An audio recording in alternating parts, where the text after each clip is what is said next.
Sundance and he was working on a feature. But then something happened to Andre. He stopped making films altogether and he would disappear for weeks at a time. His family only knew he was in the Mojave Desert or something like that. Then you'd hear that someone had seen him at a party and he had told them about talking to trees. Obviously something terrible happened to Andre. I don't know how to help Andre. Am I supposed to be his doctor, his shrink? What? I've got problems of my own. Here you are.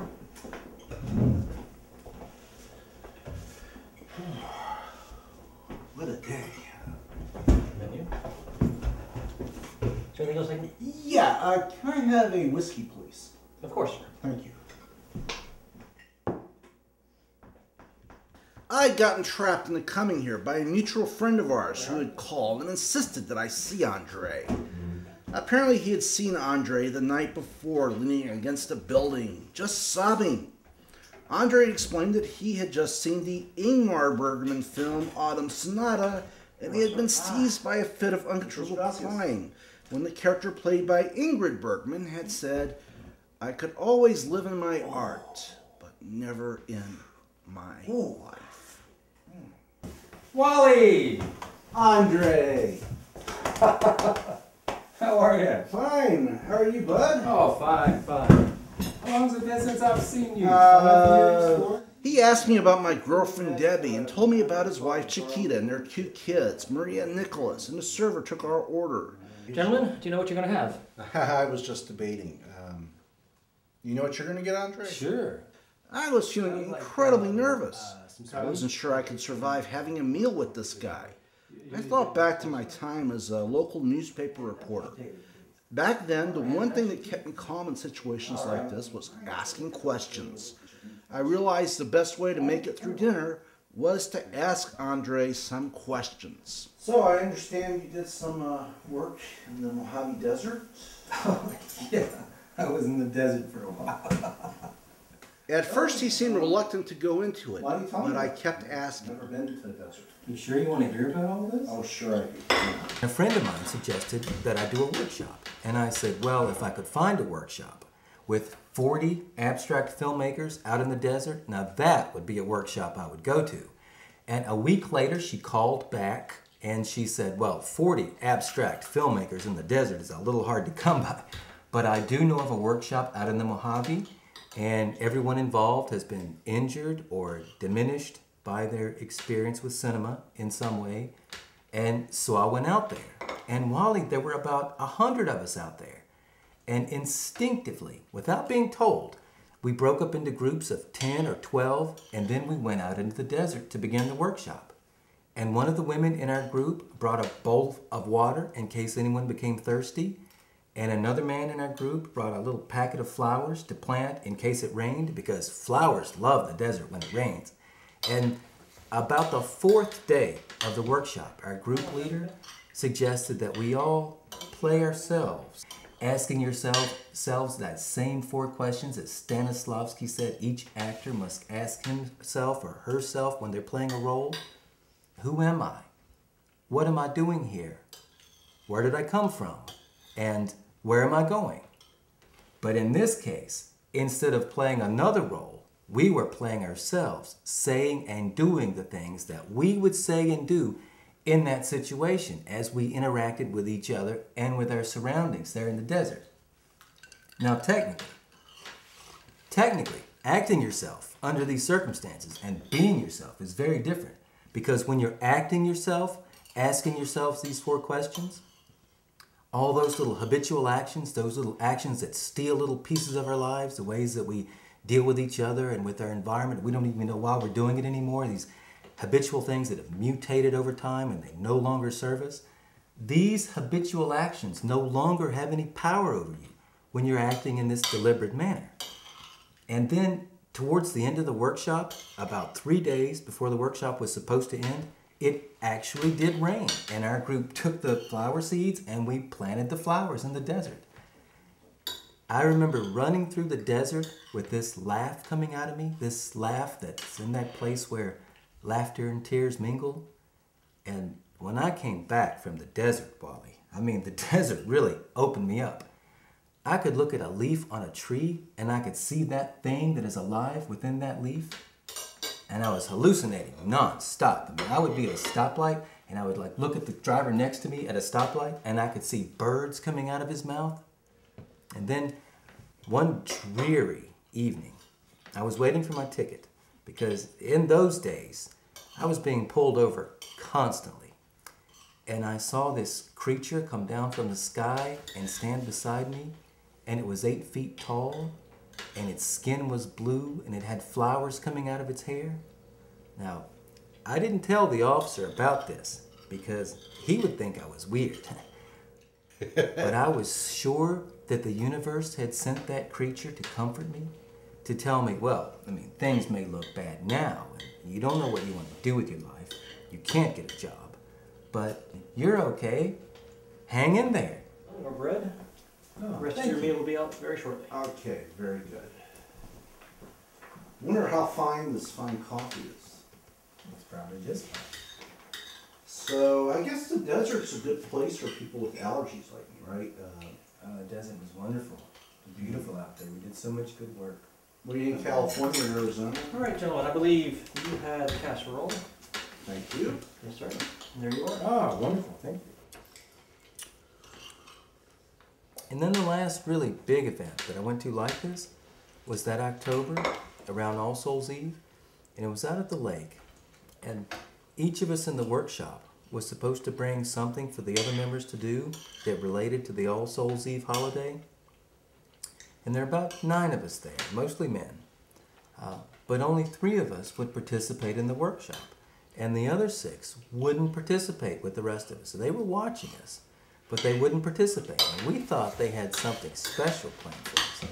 And then the last night of the workshop, about 3 in the morning, they came and they got the 3 of us from the room that we were in there, and they took us to this boathouse that was on the property, and they took us down into the basement of the boathouse where they had set up 3 tables, and on each table was candles, wine, pens, and paper, and they asked each of us to write out our last will and testament, and that's quite an experience, Wally.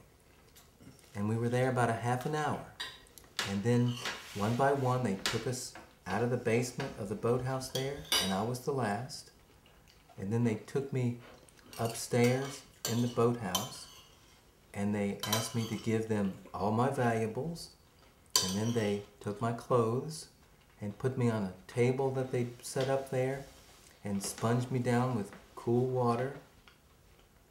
And I was still in a very fragile state at that time, Wally. And I was crying about wanting to see Chiquita. And then they took me out of the boathouse outside where the other 2 were there. These 2 naked bodies huddled against the cold.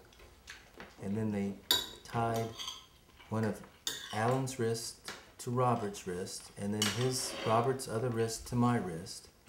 And then naked, they ran us through a field to the end of the field there, to this platform that they built.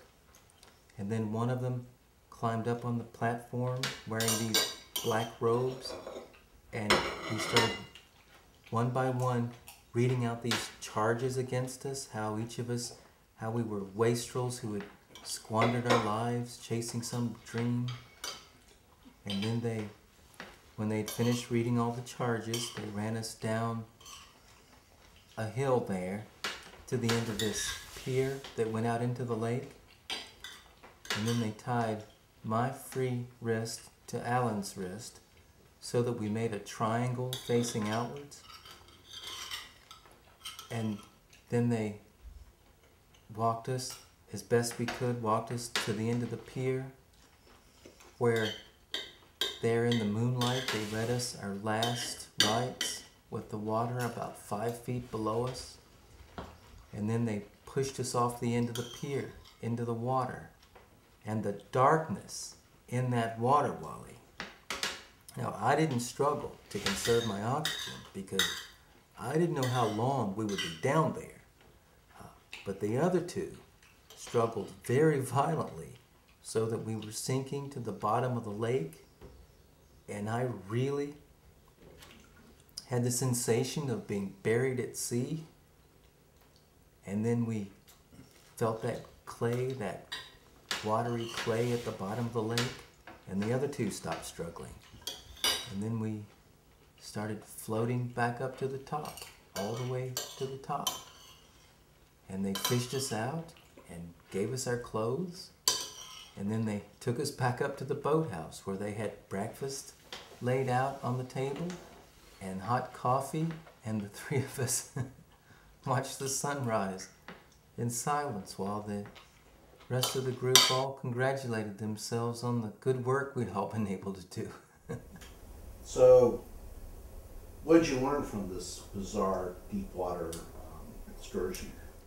I think the one thing these workshops showed me was the dangers of living your life by habit. The dangers of becoming a phantom, of not being alive in your life, and interacting with the people around you in these habitual ways when you don't really see them and they're not seeing you. I mean, we're phantoms. Who are we? And what does it mean to be a husband or a father? A baby holds your hands, and then suddenly a grown man is lifting you off the ground, and then he's gone. And where is that son? Where's that love? The check, gentlemen. You sure? The server brought her check, and Andre paid the bill. I treated myself to a taxi ride home. Everywhere I looked, there was some scene connected to a memory. Down that street was my favorite theater, where I'd spent some wonderful evenings. There was a pawn shop where a friend of mine once brought me a typewriter. When I got home, Debbie was there. I told her all about my dinner with Andre.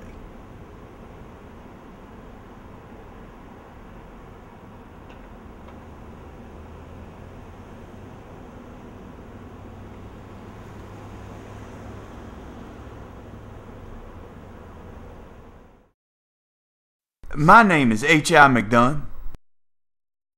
Call me High. Turn to the right. The first time I met Ed was in the county lockup in Tempe, Arizona. Turn to the right. A day I'll never forget. What kind of name is Ed for a pretty thing like you? Short for Edwina. Turn to the right. You're a flower, you are. Just a little desert flower. Let me know how those come out. I tried to stand up and fly straight, but it wasn't easy with that son of a bitch Reagan in the White House. I don't know. They say he's a decent man, so maybe his advisors are confused. Turn to the right. What's the matter, Ed? My fiancé left me. Some bitch. You tell him I think he's a damn fool. You looking for a new beau, Ed? What are you offering, High? Don't worry. I paid for it. I couldn't help thinking that a brighter future lay ahead. A future that was only 8 to 14 months away. These were happy days. The salad days, as they say. And Ed felt that having a critter was the next logical step. And then the roof caved in.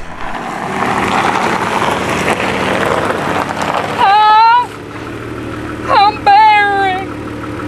I didn't believe it. That this woman, who looked as fertile as the Tennessee Valley, could not bear children. Then one day, the biggest news hit the state since they built the Hoover Dam. The Arizona Quints were born. We thought it was unfair. Some should have so many, while others have so few. With the benefit of hindsight, maybe it wasn't such a hot idea. At the time, Ed's little plan seemed like the solution to all our problems and the answer to all our prayers.